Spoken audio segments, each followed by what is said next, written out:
hormati dan kita muliakan seluruh dewan guru, asatidz ustazah dan bapak ibu para jamaah kajian yang sudah hadir di Masjid As-Siddiqi. Kami ucapkan selamat datang ibu. Kayaknya ibu-ibu aja nih, bapak-bapaknya belum ada. Pertama-tama kita bersyukur kepada Allah Subhanahu wa taala atas nikmat yang diberikan kepada kita sehingga kita dapat hadir mengikuti kegiatan kajian komite pada siang hari ini dalam keadaan sehat walafiat. Kemudian salawat serta salam selalu kita salawatkan kepada baginda Nabi besar Muhammad SAW. Kita sampaikan dengan salawat Allahumma sholli wa sallim ala sayyidina Muhammad wa ala ali sayyidina Muhammad. Semoga kita mendapatkan syafaat di kiamat kelak. Amin ya rabbal alamin. Baik Bapak Ibu yang hadir pada siang hari ini, mengawali kegiatan kita, baiknya kita mulai dengan sama-sama membaca ta'awudz dan surat Al-Fatihah.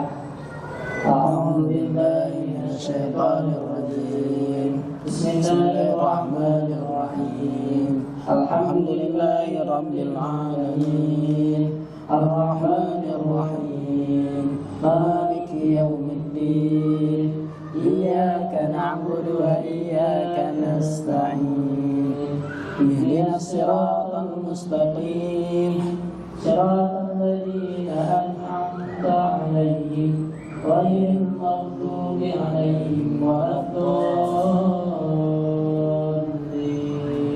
آمين. Semoga Allah memberikan kepada kita semua ilmu yang berkah dan yang bermanfaat. Amin ya rabbal alamin. Baik, langsung saja Bapak Ibu, mari sama-sama kita dengarkan dan kita simak materi yang akan disampaikan oleh Ustaz Aryansa Ahmad MC MED, yang mana dalam tema membangun kemandirian anak di era modern. Kepada Ustaz Haji Aryansa Ahmad, disilakan. Assalamualaikum warahmatullahi wabarakatuh. Alhamdulillahirabbil alamin, wassalatu wassalamu ala sayyidina Muhammadin sayyidil awwalin wal akhirin wa ala alihi washabihi ajmain.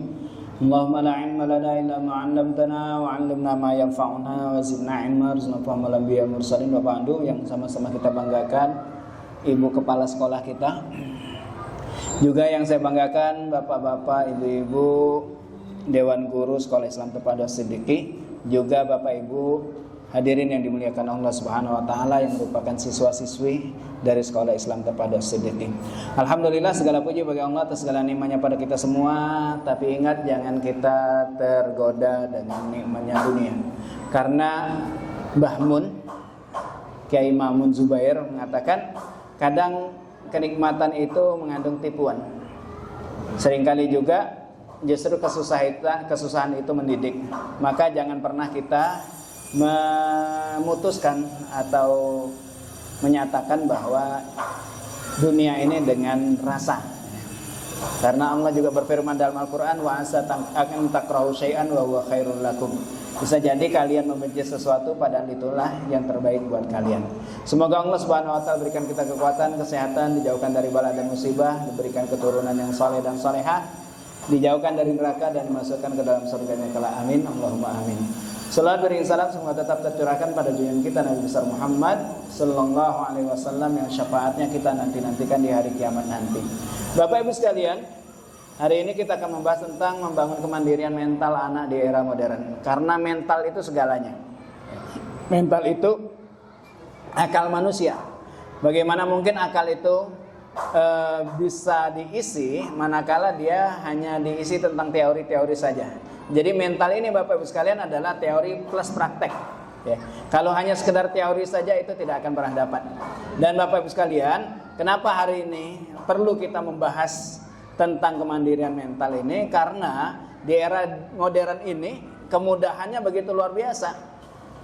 Begitu juga menimbulkan tantangan yang juga besar bagi kita sebagai orang tua. Karena anak akan menurun daya juangnya, mereka ketergantungan dengan gadget, lemahnya fokus dan minimnya kemampuan mengambil keputusan. Jadi anak-anak sekarang itu ya, apalagi di dunia pendidikannya, mohon maaf Bapak sekalian, dunia pendidikan kita sekarang semakin melemah gitu kan. Kalau dulu dihukum disetrap gitu kan, sekarang ada bahasanya diperhalus, tapi ujung-ujungnya apa? Anaknya semakin melunjak. Kayak kemarin kasus di Trenggalek gitu ya. Ada guru yang emang sudah jadi peraturan, anak itu kalau berangkat sekolah HP-nya ditaruh di loker, balik sekolah baru diambil. Begitu ada kerja kelompok yang pakai HP, itu hanya dipersyaratkan satu kelompok hanya 2 saja. Tapi si anak, Bapak Ibu sekalian, si anak kemudian ngambil HP-nya dan buka yang tidak sesuai dengan pelajaran, hingga sama gurunya diambil ya. Begitu diambil, dibawa ini didatengin rumahnya, digebukin tuh guru. Ada lagi gitu kan, guru juga gitu kan, ngambil HP murid gitu kan, sama muridnya apa? Dibawain golok gitu kan. Udah kata gurunya, mending saya kasih daripada nanti saya habis sama anak tersebut. Ini Bapak Ibu sekalian, mental-mental kayak gini, mental-mental sok jagoan tapi ternyata nggak ada isinya gitu kan.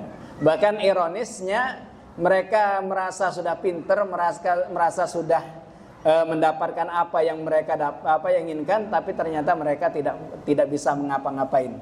Jadi di internet juga banyak kita temukan video-video gitu kan, ngetes anak. Ada yang disuruh nyebut negara-negara di Eropa, apa jawabnya? Garut. Ada 7 kali 8 nggak tahu, anak SMA gitu kan. Jadi sangat-sangat miris, padahal kita kelas 3, kelas 4 tuh, hitungan kalian 10 itu, sampai 10 kali 10 itu kita sudah di luar kepala gitu kan. Inilah Bapak Ibu sekalian yang hendaknya kita harus pahami. Dan di dalam Islam, anak itu output dari pendidikan Islam Bapak Ibu sekalian, itu tangguh, mandiri dan berakhlak sebagaimana tuntunan Al-Quran dan Sunnah. Dan kita bisa temukan contohnya di kisah Abu Hanifah. Saya dapat beberapa versi dari kisah ini.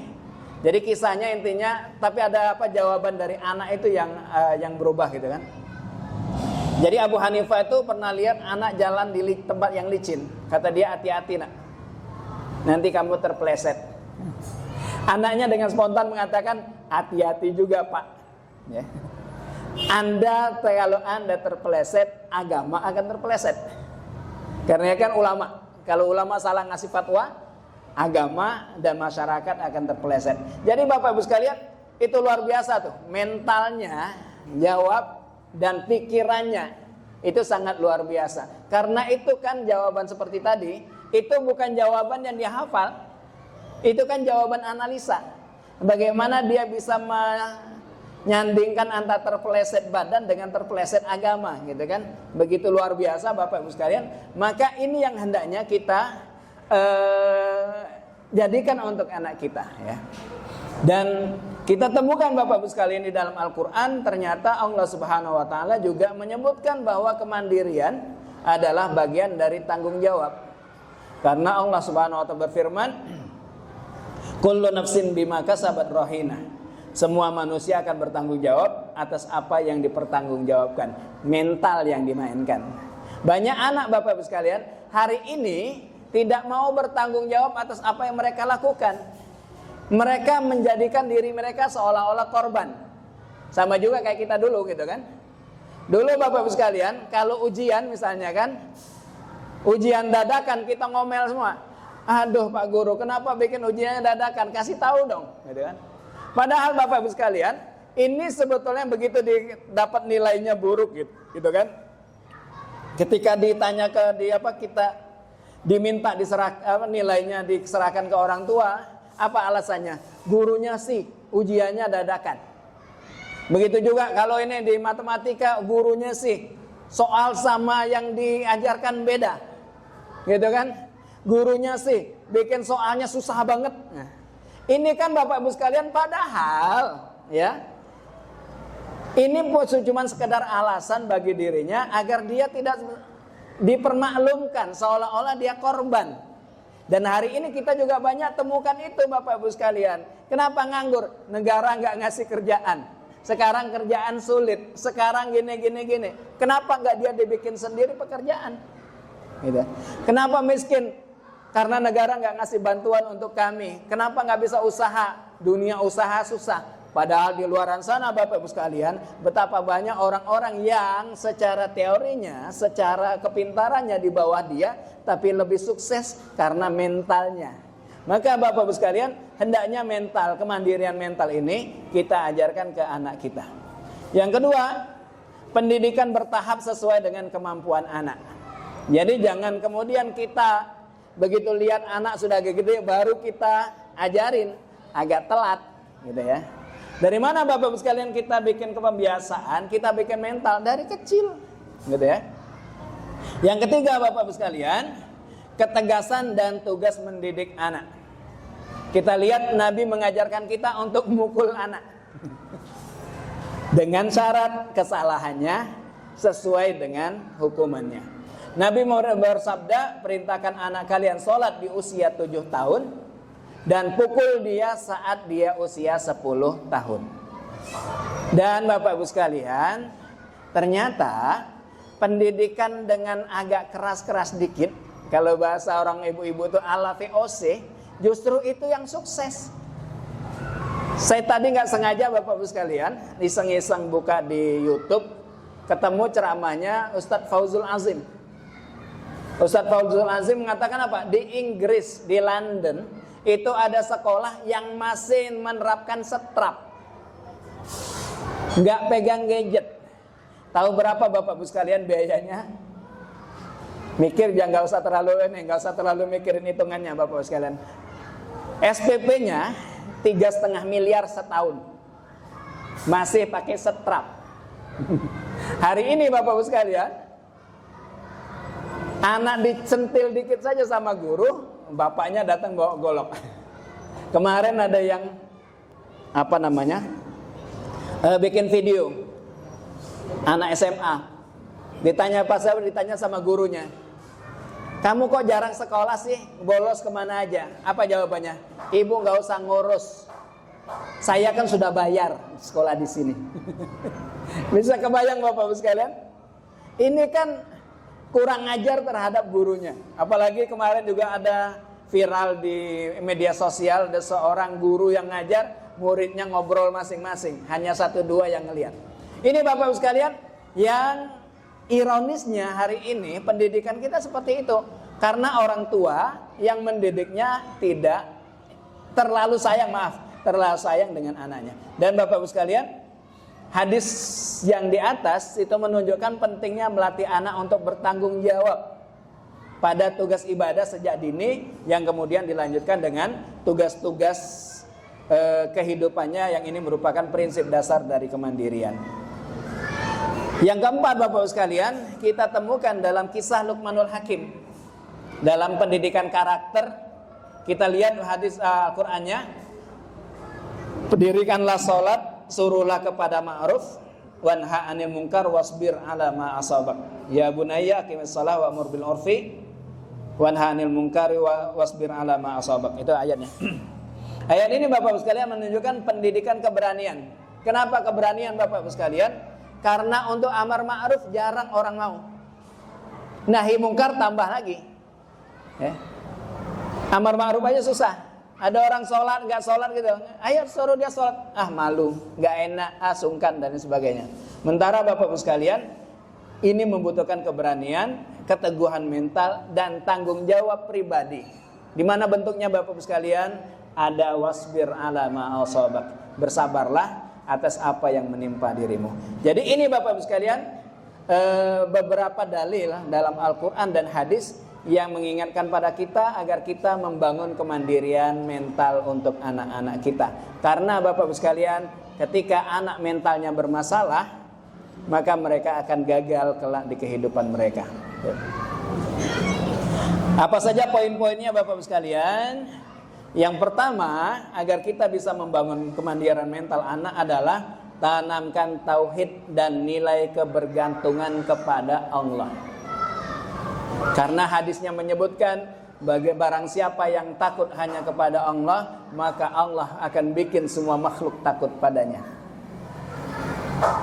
Ini kisahnya saya temukan ada seorang Ustadz Adi Hidayat cerita gitu kan di satu ceramahnya, beliau menceritakan ada seorang yang rajin tahajud tapi disembunyikan kebiasaannya. Suatu saat Bapak Ibu sekalian, saat beliau ikut perang, dia pura-pura tidur dulu. Tapi ada beberapa kawannya yang tahu dengan hal tersebut. Jadi mereka juga ikut pura-pura tidur. Begitu dirasa orang-orang sudah tidur semua Bapak Ibu sekalian, laki-laki tersebut kemudian mengendap-endap dari tempat tidurnya keluar, kemudian melakukan sholat malam. Nah karena kawannya ini penasaran kok sering malam-malam hilang, pengen tahu nih, akhirnya apa? Diikutilah. Begitu dia lagi sholat Bapak Ibu sekalian, di tengah sholat datang seekor harimau, duduk di sebelah dia lagi sholat. Gimana rasanya Bapak Ibu sekalian? Apa kata orang ini Bapak Ibu sekalian? Dia nggak takut, nggak ini. Ya. Yang dia lakukan apa Bapak Ibu sekalian? Dia berkata, ya Allah, dalam hati nih, ya Allah, sesungguhnya macan ini dan saya sama-sama hamba-Mu. Maka kalau seandainya aku adalah rezekinya, maka izinkanlah aku untuk menyelesaikan sholatku terlebih dahulu. Kalau seandainya dia bukan rezekiku, maka aku minta padamu ya Allah untuk menyuruh dia pergi dariku. Begitu doa ini terlantunkan Bapak Ibu sekalian, harimau ini mengaum secara lirih, kemudian pergi dari situ. Kalau kita udah manjat pohon duluan langsung lari gitu kan. Jadi Bapak Ibu sekalian, ini yang kita ajarkan ke anak kita gitu kan, bahwa kemandirian itu bukan gak butuh pada siapapun, tapi kita ajari mereka untuk hanya bergantung kepada Allah Subhanahu wa ta'ala. Gimana caranya Bapak Ibu sekalian? Ajarkan doa-doa harian. Contohnya apa? Doa pagi sore. Itu ada doa yang dahsyat Bapak Ibu sekalian. Kalaupun seandainya lupa baca doa pagi sore, minimal 2 doa ini baca. Apa doanya? Bismillahirrahmanirrahim, la yadurru ma'asmi syai'un fil ardi wala fis sama', dan seterusnya. Terus a'udzu bikalimatillahi tammah min syarri ma khalaq. Paling minim 2 hal ini Bapak Ibu sekalian, ya. Kita baca. Kalau yang lain Ustaz enggak sempat Ustaz. Maka 2 ini minimal Bapak Ibu sekalian. Ajarin Bapak Ibu sekalian yang kedua, kenalkan Allah sebagai penolong dan bukan HP atau manusia. Kita ajari, ada masalah minta dulu sama Allah, doa dulu sama Allah. Yang ketiga Bapak Ibu sekalian, ajari mereka istikharah kalau mereka menginginkan sesuatu. Karena Imam Ibnu Qayyim al-Jauziyah mengatakan, barang siapa yang bersandar kepada Allah, maka Allah akan cukupkan segala urusannya. Aman sudah janjinya. Yang kedua Bapak Ibu sekalian, latih anak untuk mengambil keputusan sejak kecil. Maka dulu pernah saya sampaikan ke sini, kalau misalnya anak kita ngomong terserah setiap kali kita suruh, hati-hati. Apalagi anak laki-laki. Anak laki-laki itu pemimpin. Kalau misalnya anak laki-laki ngomongnya terserah ibu lah, saya nurut aja lah, kacau. Anak ini mentalnya bermasalah ini. Jadi Bapak Ibu sekalian, ajari mereka untuk memilih. Dan kita hormati pilihannya. Kadang ada orang tua itu, dia anaknya suruh milih tapi gak kita hormati. Nak, mau makan apa hari ini? Makan sate aja Bu. Tapi kayaknya ayam geprek lebih enak daripada sate. Nah ini masalah. Anaknya kan ngomong dalam hati, kalau pengen ayam geprek ngapain nanya tadi gitu ya. Apa manfaatnya Bapak Ibu sekalian? Menguatkan rasa percaya diri dia, bahwa dia diakui di keluarga, eksistensinya ada, hingga ke depan dia akan gampang untuk menyampaikan apa yang ada di dalam hatinya. Jadi sebetulnya Bapak Ibu sekalian, mendidik anak itu teorinya banyak, tapi intinya cuman yang pertama apa? Kedekatan dengan anak. Yang kedua kehangatan. Yang ketiga saling mengerti. Itu yang terpenting. Ya. Bukan hanya sekedar ya teorinya anak nggak boleh diomongin jangan. Itu justru menghancurkan anak. Anak harusnya gini. Apalagi sekarang mohon maaf tuh ada istilah Stephen. Ya. Pernah dengar Bapak Ibu sekalian? Stephen itu kan misalnya si A ininya pasnya di teknik. Akhirnya apa kan, Stephen itu kan pakai apa namanya, sidik jari. Ada sekarang kan pembakatan istilahnya. Nah Bapak Ibu sekalian, kalau misalnya orang yang kuatnya di teknik misalnya, apakah nggak boleh dia jadi dokter? Apakah nggak boleh dia jadi ustadz? Kan ujung-ujungnya Bapak Ibu sekalian kita mengkotakkan. Karena bisa jadi Bapak Ibu sekalian ada orang yang akan jadi multi talenta. Contohnya siapa? Leonardo da Vinci. Itu segala disiplin ilmu dia tahu. Ibnu Taimiyah itu cuma 2 yang dia nggak tahu. Kedokteran sama ilmu qiraat, lainnya dia tahu semua. Begitu juga ulama yang lain. Contohnya Imam Jalaluddin Asyuti. Itu Bapak Ibu sekalian, semua disiplin ilmu dia punya bukunya. Kalau dengar ada orang ngarang tentang itu, dibikinnya juga bukunya. Sampai ada yang menyatakan ada seorang ulama itu apa? Buku karangannya itu ada 700 jilid. Bisa kebayang Bapak Ibu sekalian apa yang ditulis? Kita boro-boro 700 jilid. Suruh ngarang 1 lembar saja, bingung nih hari ini kita. Kenapa? Otak kita bermasalah gitu kan. Gimana mungkin kita mau ngeluarin kalau otak kita nggak ada isinya. Jadi Bapak Ibu sekalian, ini yang seringkali bermasalahnya ya. Jadi kalaupun ada pengen tahu tesnya gitu kan, silakan saja. Tapi jangan kemudian membatasin anak-anak kita harus jadi ini gitu. Karena terkadang Bapak Ibu sekalian, waktu itu bisa merubah seseorang. Contoh yang paling dasar siapa? Saya yang paling jelas, saya sendiri. Saya sendiri ini harus saya, Ibu, Bapak Ibu sekalian, saya ini harusnya teknik mesin. Jadi ustadz. Bisa kebayang nggak Bapak Ibu sekalian? Kalau seandainya dulu saya Stephen, paling hari ini saya buka bengkel cuman. Ini yang terjadi Bapak Ibu sekalian ya. Jadi fungsinya menguatkan percaya diri dan melatih tanggung jawab mereka. Karena Umar bin Khattab mengatakan, didiklah anak kalian, karena mereka akan hidup di zaman yang berbeda di zaman kalian. Yang kita pentingkan apa? Mental, kekuatan fisik, pengalaman mereka untuk menjelajah untuk anak laki-laki. Anak laki-laki kalau cuma di rumah saja, keluar dikit takut, mencoba hal yang baru takut, gimana dia mau ke lapangan pekerjaan? Makanya kata orang itu apa? Didiklah anak laki-lakimu dengan mental baja, karena bakal sering dimarahi ya. Kecil dimarahi bapak ibunya, di sekolah marahi gurunya, begitu nikah dimarahi istrinya. Di kerjaan dimarahi atasannya, begitu meninggal dimarahi sama malaikat ya kan? Makanya anak laki-laki harus mentalnya baja. Jadi mohon maaf Bapak Ibu sekalian, sayang boleh, tapi jangan menghancurkan anak kita dengan sayang kita. Ajari mereka Bapak Ibu sekalian, yang ketiga, tanggung jawab atas kesalahan. Kalau numpahkan sesuatu, jangan kita yang ini. Karena anak perlu belajar konsekuensi dari apa yang dia lakukan. Kalau misalnya dia berbohong, bantu dia untuk meminta maaf. Sudah minta maaf belum? Kalau belum mah nggak enak, sudah anterin. Ayo ibu anter, bapak anter, minta maaf. Kamu harus tanggung jawab atas apa yang kamu lakukan. Yang ketiga Bapak Ibu sekalian, jangan antarkan barang anak kalau ketinggalan di sekolah. Ya, kita ajarin kepada anak sebelum tidur misalnya beresin. Kalau ada PR kerjain, kalau ada ini. Ya, begitu sudah sampai sekolah, aduh nelpon, mah PR kakak ketinggalan, biarin. Mamah kan semalam sudah bilang, siapin. Mama kawan yang lain diantarin, mama masa tega? Ya harus tegain. Agar mereka apa? Belajar memperbaiki diri, bukan menghindari kesalahan. Memang awalnya konflik, begitu sampai di rumah apa marah. Mama, gara-gara mama kakak disuruh tegak sama guru. Tapi kan kita ingatkan, semalam mama udah bilang apa? Ada yang ketinggalan enggak? Karena Bapak Ibu sekalian, kalau sekali atau ibu dengan sayangnya pengen mengantarkan, masalah terus terjadi. Gitu ya. Jadi ajari mereka untuk bertanggung jawab atas kesalahan mereka.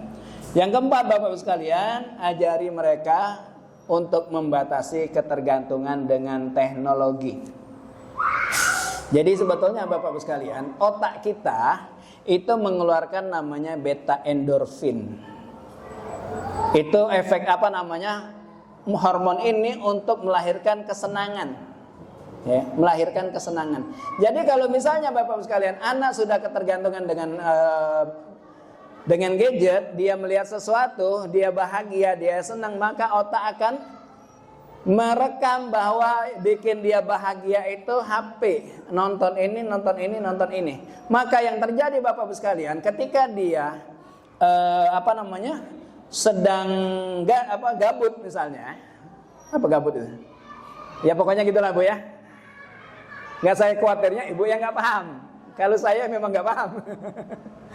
Kalau anaknya lagi gabut gitu kan, lagi malas, lagi boring gitu kan, langsung larinya ke HP. Jadi agar anak ini Bapak-Ibu sekalian batasi mereka dengan pada teknologi ini, ya. Caranya gimana kalau misalnya Bapak-Ibu sekalian memang sudah kecanduan bentar-bentar buka HP. Sekarang udah penyakit baru loh Bu. Bapak-Ibu sekalian, penyakitnya apa? Ketakutan terhadap kehilangan gadget. Ini penyakit mental baru sekarang. Kita lihat ada anak sekarang itu pakai motor sambil naik motor sambil buka HP, jalan sambil buka HP, hingga banyak kita temukan orang jalan yang masuk ke dalam lubang, masuk ke dalam got dan lain sebagainya. Ini penyakit mental. Kenapa? Otak dia menyatakan bahwa yang bikin dia bahagia, yang bikin dia senang adalah ini. Gimana caranya Bapak-Ibu sekalian? Kurangi. Bila perlu Bapak-Ibu sekalian, stop. Dengan hal ini seminggu saja itu aman. Tapi memang 3 hari pertamanya itu udah kayak linglung ya, kayak orang kehilangan, kayak orang asma ketinggalan obat semprotnya gitu kan, khawatirnya. Gimana tipsnya Bapak-Ibu sekalian agar mereka tidak terlalu tergantung pada teknologi? Yang pertama, tetapkan waktu khusus untuk mainnya. Yang kedua Bapak-Ibu sekalian, kenapa anak gabut akhirnya main HP? Karena mereka tidak punya tugas. Maka kemarin saya sampaikan, mungkin ada yang ingat waktu ada yang bertanya, gimana caranya anak itu? Kasih tugas.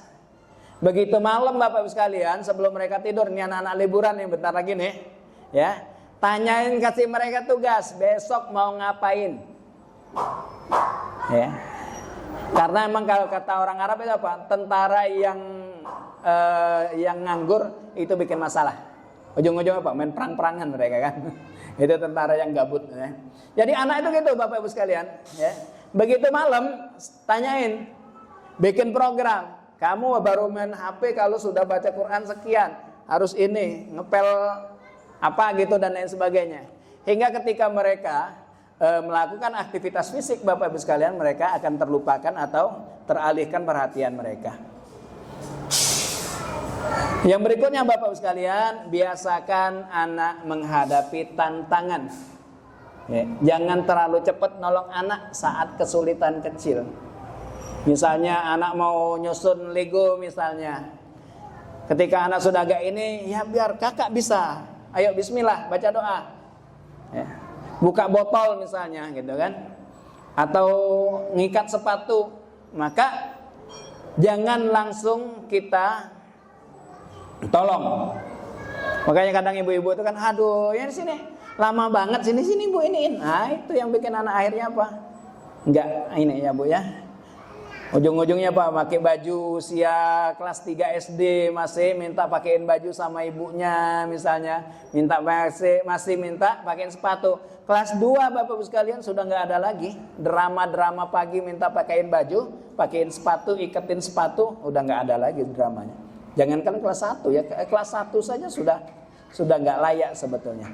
Yang kedua Bapak-Ibu sekalian, biarkan mereka menyelesaikan konflik sederhana dengan temannya. Biarkan mereka. Ya, agar mereka butuh pengalaman untuk mengatasi kesulitan agar mentalnya kuat. Kalau misalnya jatuh gitu kan, jangan diiniin. Ya udah, mama tahu sakit gitu kan, memang sakit tapi ya kamu harus kuat, gitu ya. Jangan dibilangin, aduh kamu nggak cocok jadi naik sepeda. Udahlah berhenti, nggak usah main sepeda. Nah, selesai. Ujung mental. Karena Bapak Ibu sekalian, kemandirian tanpa akhlak itu arogansi. Kita lihat sekarang banyak ya yang berlaku koboi gitu ya. Begitu dihadapin polisi nangis gitu kan. Dan lain sebagainya. Akhlak tanpa kemandirian ya ketergantungan. Ngekor sama ibunya kemana-mana, takut dan lain sebagainya. Hati-hati Bapak Ibu sekalian.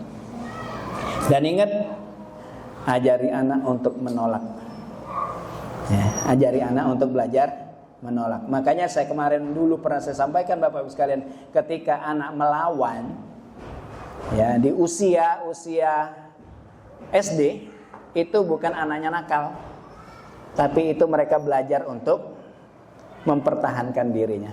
Kok aku saja gitu kan, kok aku terus. Nah ini Bapak Ibu sekalian pernah ngerasain? Aku lagi yang disuruh. Ya kita jelasin, ya emang mama sama siapa? Toh juga tadi adek juga gini juga minta tolong sama ini dan lain sebagainya. Ya Bapak Ibu sekalian. Jadi ajari mereka adab makan, adab tidur, adab bertamu, adab meminta, adab untuk kalau misalnya sudah dikasih ucapin terima kasih. Kalau misalnya dia minta tolong, pakai kalimat tolong, dan menolak permintaan jika itu bermasalah. Karena hari ini Bapak Ibu sekalian, yang kena narkoba, yang kena LGBT bukan anak nakal, tapi justru anak yang baik-baik, yang di rumah terlihat sopan. Karena apa Bapak Ibu sekalian? Mereka tidak terbiasa menolak ya. Maka kalau misalnya anak ibu sekali-sekali ada menolak gitu kan, maka itu lumayan ya, tinggal kita arahkan bagaimana menolaknya dengan cara yang baik. Maka Bapak Ibu sekalian, kata Imam Malik, pelajarilah adab sebelum mempelajari ilmu. Jadi dulu Bapak Ibu sekalian, orang-orang belajar itu sama ulama Imam Malik, Imam Ahmad, mereka yang lihatnya Bapak Ibu sekalian hanya 40% yang belajar ilmunya. Yang 60% ngelihat adab pengajar tersebut gitu ya. Hujan. Yang berikutnya Bapak Ibu sekalian, ajarkan anak kita untuk bertahap mengerjakan aktivitas rumah. Tapi kudu sabar ya. Sabar.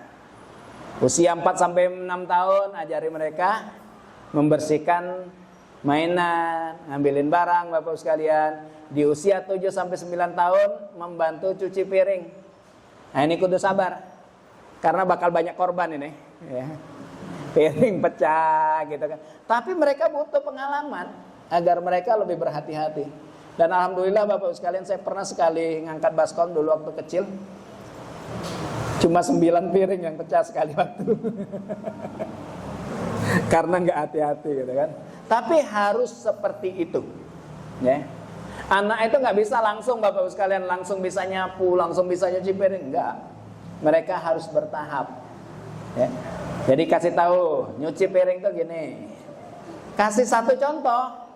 Jangan kamu cuci piringnya nggak bersih, sini ibu aja. Selesai.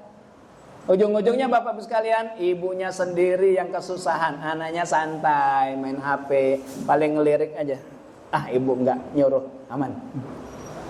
Ujung-ujung ngeluh gitu kan. Aduh anak saya Pak, anak punya anak perempuan kayak nggak punya anak perempuan saja. Masa nggak bisa nyapu kayak kita rumah kotor, cuman ngeliatin aja. Kenapa Bapak sekalian? Kita yang nggak ngajarin. Gitu. Usia 10 sampai 12 tahun Bapak sekalian mengatur jadwal belajar, memasak sederhana. Masak air, masak mie, goreng telur gitu ya. Itu sudah bisa gitu. Harusnya di usia 10 tahun itu sudah bisa goreng telur, bikin dadar, motong tempe itu harusnya sudah bisa gitu ya.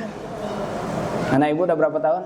Karena saya yakin ibu-ibu dulu zaman ibu kecil juga umur segini sudah bisa semua gitu kan. Yang remaja Bapak sekalian ngatur uang saku, membuat rencana harian. Yang berikutnya Bapak sekalian, biasakan anak bersyukur dan mengurangi keluhan. Maka Imam Ghazali rahimahullah mengatakan apa? Sekali-sekali anak itu masakin lauk yang biasa saja. agar mereka belajar untuk bersyukur, agar mereka tidak memilih. Karena di masa depan mereka akan kesulitan Bapak Ibu sekalian. Kalau misalnya ngekos jauh dari tempat tinggal, itu kan dari tinggal orang tuanya, ya semua harus masuk. Kami dulu di Sudan Bapak Ibu sekalian, kulit semangka kami masak. Kupas warna hijaunya, potong-potong-potong. Ya harus gitu memang. Karena kalau nggak gitu Bapak Ibu sekalian, ya dia akan jadi pemilih. Makan ini nggak mau, makan ini nggak mau, ujung-ujungnya apa? Mau kerja ini nggak bisa, gitu dan lain sebagainya. Ya. Maka Bapak Ibu sekalian, Allah Subhanahu Wa Taala menyebutkan dalam Al-Quran, lain syakartum la azidannakum. Ya. Agar mereka tidak banyak dilayani, agar mereka biasa bersyukur. Karena anak yang sering dilayani Bapak Ibu sekalian akan lebih banyak ngeluhnya. Ya. Semakin masakan mama nggak enak, masakan ini nggak enak, enakan ini bibi dan lain sebagainya. Nah ini masalah. Jadi Bapak Ibu sekalian, karena Allah berfirman dalam Al-Quran, la in syakartum la azidannakum. Kalau bersyukur kami tambah rezekimu.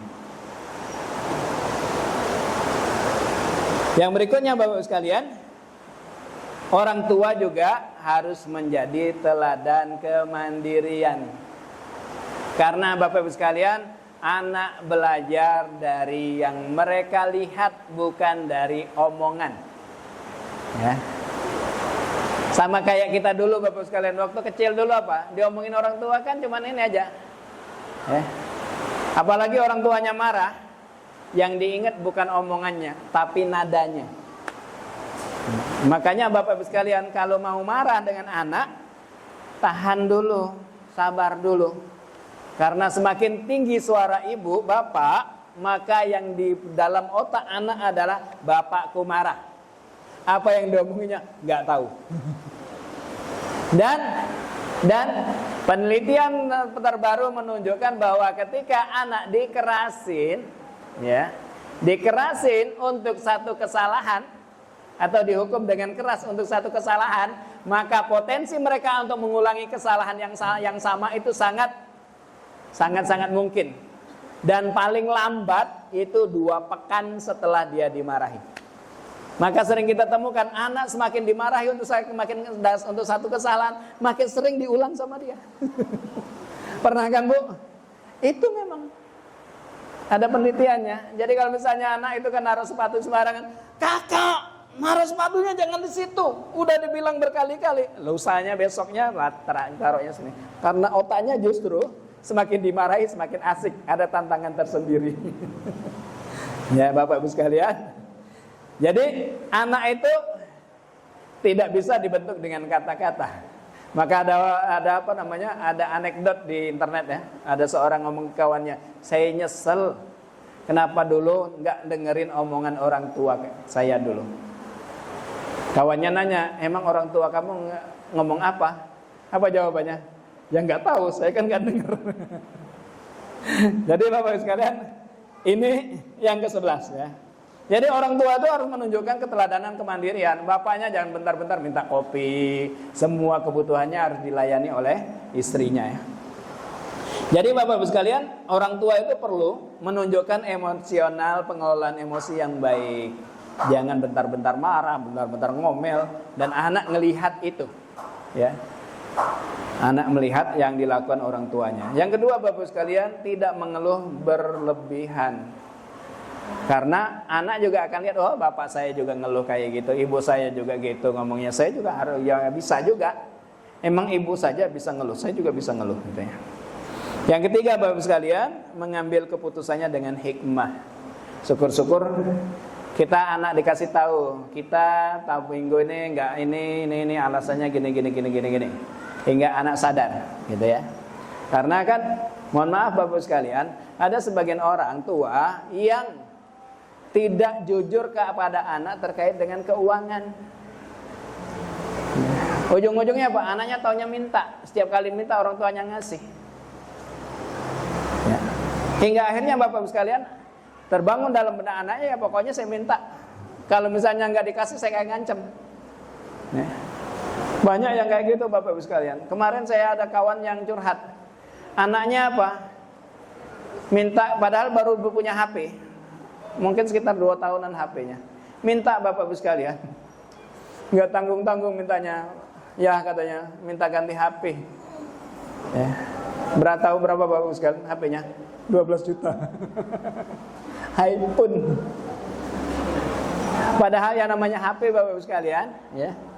HP 3 juta sama HP 12 juta itu cuma beda di kamera.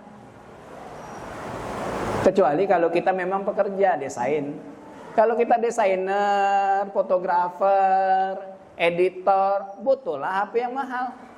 Tapi kalau kita cuma sekedar gini-gini saja gitu kan, cuma untuk sekolahnya bukan sekolah di bidang kayak gitu, misalnya sekolah di ekonomi misalnya, ya nggak perlu lah HP mahal-mahal. 3,5 juta kan udah cukup, ya kan Pak ya? Maka ajarin anak kita Bapak Ibu sekalian untuk mempelajari untuk apa? Mengenal fungsi, bukan gengsi, gitu ya. Mohon maaf Bapak Ibu sekalian, jam harga 1 juta sama harga 28.500 sama. Kenapa saya bisa ngomong? Karena jam saya harganya 28,5. Sama-sama jam 4:30 juga gitu kan. Gitu. Kecuali kalau misalnya ada fungsi lain, misalnya ada detak jantungnya berubah jadi boboiboy misalnya kan, baru cari yang mahal. Kalau cuma sekedar nunjukin jam, ya waktu, nggak usah lah yang mahal-mahal. Kenapa Bapak Ibu sekalian nggak usah ajarin yang mahal-mahal? Kalau hilang nggak sakit hati. Gitu. Ya kan? Yang berikutnya Bapak Ibu sekalian, disiplin, bukan ngajarin pelit ya Bapak Ibu sekalian, ngajarin biar anak tahu, ya, agar mereka juga mikir. Karena di hari ini Bapak Ibu sekalian saya banyak dapat keluhan dari orang tua, Pak. Anaknya nggak mau memahami keadaan orang tua.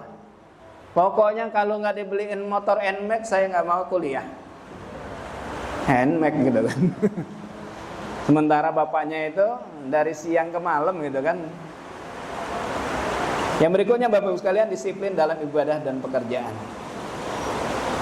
Kesimpulannya Bapak Ibu sekalian, membangun kemandirian mental anak di era modern ini adalah perjalanan panjang, dan dia membutuhkan keteladanan dari orang tua, konsistensi dari kita orang tua. Ya, karena inkonsistensi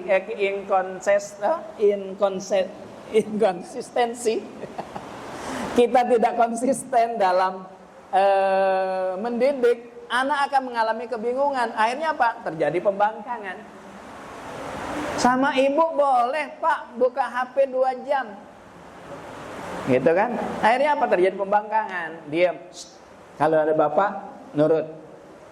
Nanti kalau nggak ada bapak nggak apa-apa. Bukanya, oh ini HP-nya sampai sore. Ujung-ujung apa Bapak Ibu sekalian? Anaknya belajar menjadi muka dua. Di depan bapaknya manis, di belakangnya di ibunya dikerjain sama dia.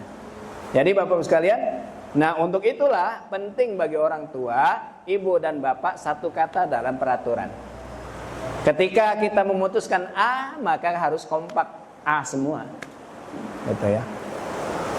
Yang berikutnya Bapak Ibu sekalian, ada doanya ya. Karena sehebat apapun pendidikan, kalau doanya tidak diajarkan ya, tidak dipanjatkan, bisa jadi Allah tidak meridhoinya. Dan Bapak Ibu sekalian, Islam juga telah memberikan kerangka yang kuat, tauhid serta tanggung jawab, serta latihan yang bertahap dan adab serta kesabaran, yang ini jadi kerangka dalam pendidikan anak di dalam Islam. Ini ada beberapa ungkapan terkait dengan pendidikan anak.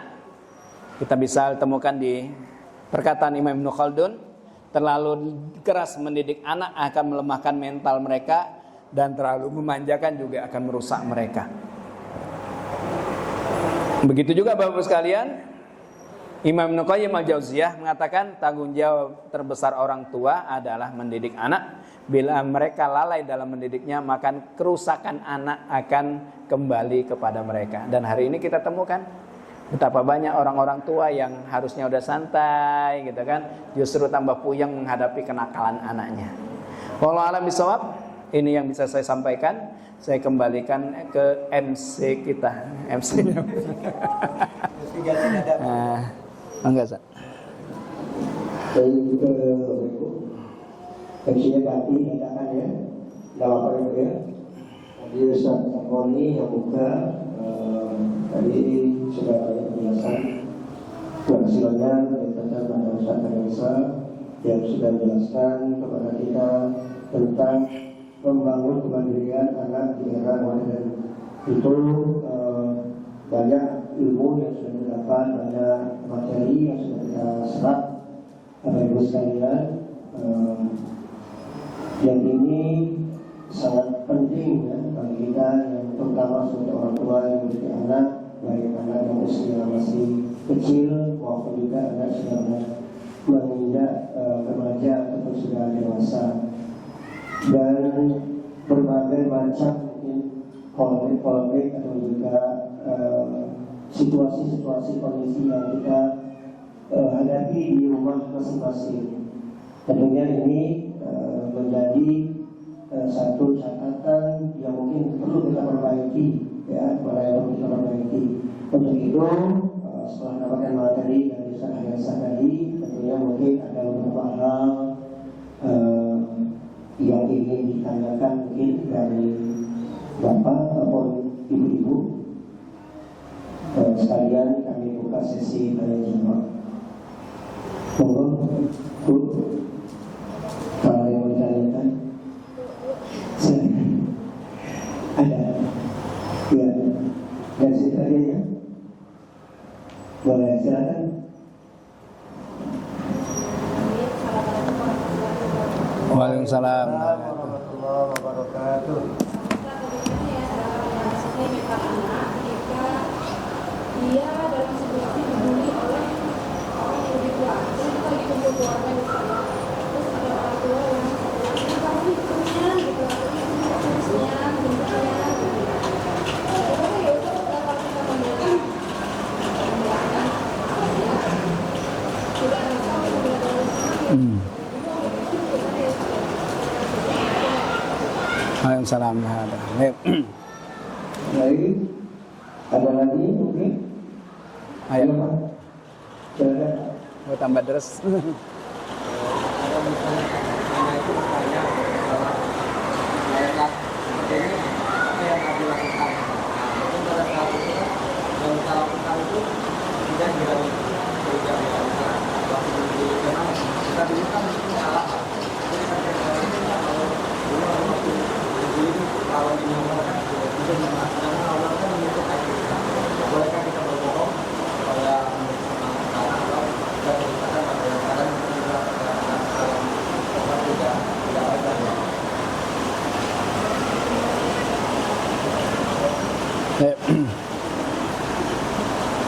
Baik, untuk dua penanya dulu kan mungkin bisa ditanggapi.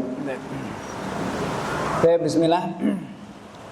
Untuk yang pertama Bapak Ibu sekalian, ini yang hendaknya kita pahamkan gitu kepada anak kita bahwa kita berada di pihak dia. Ya. Jadi kalau misalnya anak kita dibilangin, misalnya ada ini, kamu tuh kurus nian gitu kan, kasusnya kayak gitu, kita bilangin nggak apa-apa kurus, yang penting sehat gitu kan, daripada gemuk nanti sakit-sakitan dan lain sebagainya gitu kan. Kita membela, ada pembelaannya, dan pembelaan itu Bapak Ibu sekalian, ya selesai mereka selesai kita ngomong itu nanti kita perbaiki ya ke anak kita sampaikan juga anak kita, ya omongan orang itu nggak usah diambil hati, yang penting kan abang kurus juga, abang kan kuat, lari kenceng, manjat bisa pinter gitu kan misalnya kan, berarti kan abang sehat. Kan banyak kawan-kawan abang yang gemuk juga nggak bisa ngapa-ngapain. Jadi ajarin mereka, kuatkan mental mereka. Kurus nggak apa-apa, yang penting sehat gitu. Jadi setelah kita bantu jawab mereka, kita juga perbaiki mental anak kita kuatkan mental dia gitu kan. Ini contohnya misalnya Bapak Ibu sekalian. Jadi jangan diiniin Kadang kan orang tua tuh gitu juga, anak kurusnya, iya nih malas makan. Itu yang masalah. Ya. Tapi ya itu tadi nanti bilangin juga, abang juga makan, biar nanti besok-besok nggak ada lagi yang ngejek abang kurus. Kan nggak enak kan dibilangin diejek kurus kayak gitu. Nah itu kan jadi anak juga terpacu gitu kan. Tapi ini yang pertama Bapak sekalian ya. Jadi mohon maaf Bapak sekalian, jangan pernah kita apalagi kita menyebutkan keburukan anak. Jadi kalau misalnya nih anak kita males belajar, males sholat, ya terkadang kita puji juga depan dia. Oh anak saya ini si fulan ini, kalau waktu sholat datang, oh langsung dia ini. Sambil ngomongnya kayak gitu kan. Ini kan bukan ini. Oh itu Bapak Ibu sekalian, anak itu bakal malu loh. Ya bakal malu. Mama kok ngomongnya kayak gitu sih gitu kan. Akhirnya apa? Dia langsung cepet-cepet gitu kan. Kalau misalnya dia belum sholat, cepet-cepet dia sholat gitu kan. Jadi jangan pernah jatuhkan anak kita di hadapan orang lain. Kembali saya ingatkan Bapak Ibu sekalian, begitu juga jangan marahin anak kita di depan kawannya. Ya. Marahnya nggak seberapa, mental dia dijatuhkan di hadapan kawannya itu yang sangat-sangat menyakitkan bagi dirinya.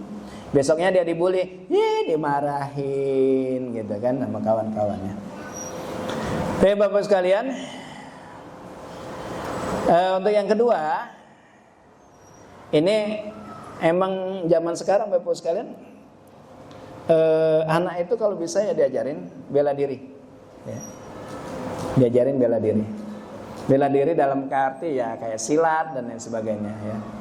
Biasanya kalau misalnya anak itu ketahuan dia ikut bela diri, biasanya kawannya agak mikir untuk membuli dia, gitu kan.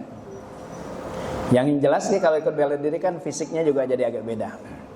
Terus Bapak Ibu sekalian, itu tips untuk agar anak terhindar dari dibully secara fisik ya. Terus kalau misalnya pertanyaannya gimana kalau misalnya ini, kalau misalnya kita dulu kecil gitu kan nggak berani itu ya, kita tanya balik ke dia. Kalau Abi gimana nih kalau misalnya ketemu kawan kayak gini? Jangan kita jawab, kita tanya, kalau menurut abang gimana? Jadi kita bukan bongkar masa lalu kita, ya. Kalau abang gimana? Sebelum Abi jawab ya, abang dulu gimana menurut abang? Oh gini. Emang abang siap konsekuensinya? Nah kita tanyanya kayak gitu. Ujung-ujungnya apa? Kita buka dia. Sebetulnya pertanyaan dari anak itu Bapak Ibu sekalian, sebetulnya dia sudah punya pikiran. Maka alangkah baiknya kita yang menguji hipotesa dia agar dia mengungkapkan apa yang ada dalam benak dia, sekaligus kita bisa mengoreksi jika itu salah gitu ya. Jadi kalau misalnya tanya, Abi kalau gitu gini, ya menurut abang kalau misalnya dipukul gimana? Kalau misalnya abang diam gimana? Nah kita tanya balik ke dia. Jadi akhirnya Bapak Ibu sekalian masa lalu kita tidak terbongkar. Kita juga bisa mengajarkan kepada anak kita seperti apa menghadapi masalah mereka. Itu Pak. Wallahu a'lam bishawab. Ada masuk Ustaz? Itu dari penjelasannya Pak Guru. Selanjutnya Ustaz, izin ada yang bertanya. Apa dan izin bertanya, saya punya adik yang punya cerita saat sekolah didiskriminasi di suatu pondok pesantren yang terkenal di Indonesia. Bukan sedikit. Sehingga mungkin menjadi trauma untuk adik saya dan berlanjut hingga sekarang. Sekolah dan kuliahnya berantakan, pindah-pindah sekolah berulang. Kuliahnya tidak tuntas sampai sekarang, yang berujung berhenti kuliah. Dan itu juga berdampak sampai saat ini. Dia menjadi pembangkang, berkata kasar pada ayah dan ibunya. Semua hal sudah diusahakan Ustaz, tapi sama sekali tidak ada perubahan. Bagaimana solusinya Ustaz? Baiknya untuk bisa support. Ya. Didiskriminasi mungkin memang tidak adil. Ya Bapak Ibu sekalian, nah ini akibat kalau orang tuanya tidak memperkuat mental anak ya. Jadi sebetulnya kan diskriminasi itu terkadang Bapak Ibu sekalian, mohon maaf karena saya juga alumni pesantren gitu kan. Terkadang memang ya, saya harus ingatkan Bapak Ibu sekalian, dunia pondok itu memang keras ya. Jadi kalau bahasa kita itu udah kerasan di pondok sampai tamat aja sudah luar biasa. Ya. Segitunya bagus sekali. Apalagi zaman kami dulu gitu kan, tabokan dan pukulan itu hari-hari. Kalau di Gontor itu Bapak Ibu sekalian, ya, saya punya kawan, dia di Gontor itu. Kalau mudabir atau pengurus OSIS lah, OSISnya itu, kalau nabok itu nggak cukup sekali. Naboknya gitu mana? Pak. Jadi pondok. Makanya Bapak Ibu sekalian, ya, sebelum mereka dimasukkan ke pondok itu kan, mereka harus memang dikuatkan dari segala sisi. Ya, tapi sekarang alhamdulillah kan banyak pondok-pondok modern yang tidak menjalankan hal seperti itu. Jadi itu tadi Bapak Ibu sekalian, disiapkan terkhusus Bapak Ibu sekalian dari anak itu sendiri. Jadi kalau misalnya anaknya memang nggak mau di pondok, gitu kan, dipaksa masuk pondok, selesai. Ya. Dan ini Bapak Ibu sekalian, kondisi pondok yang sebenarnya. Terus gimana dengan trauma ini Bapak Ibu sekalian?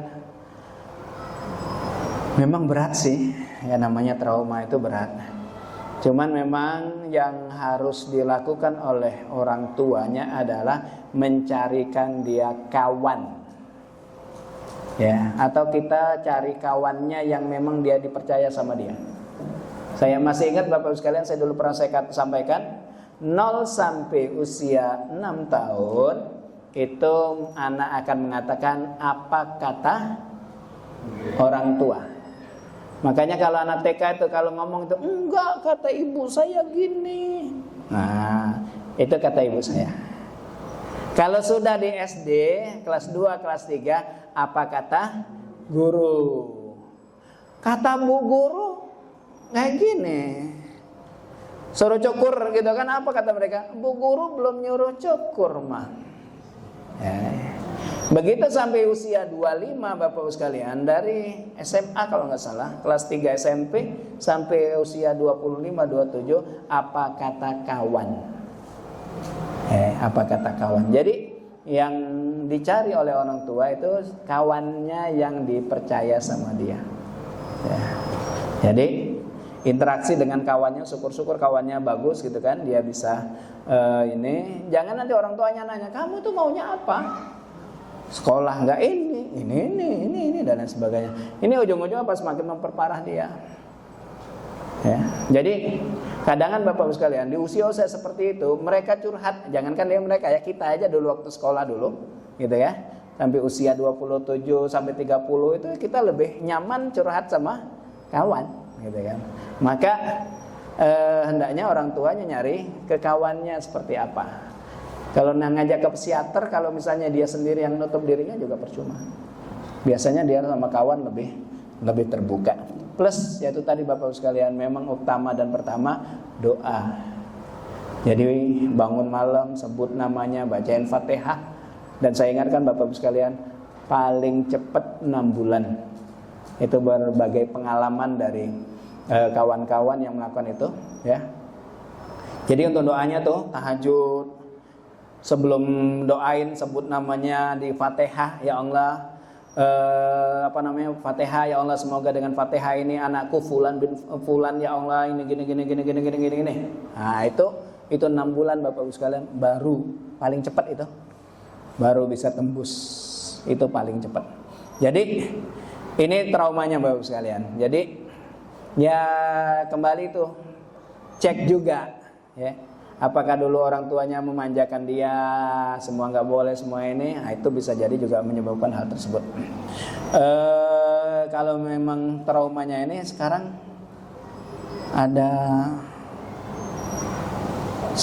sudah ada ilmu baru ya Bapak Ibu sekalian untuk mengatasi trauma. Saya kenal satu di rumahnya di Telanai Pura, namanya Pak Abdullah. Itu konseling trauma. Ada sekarang. Jadi kalau misalnya Bapak Ibu sekalian ada gelarnya apa, SPG, SPOG apa gitu. Nah itu sekolahnya sekolah tentang trauma. Ya. Coba dibawa ke sana. Kalau ke psikiater nanti sangkanya saya nggak gila, apa yang dibawa ke psikolog atau psikiater.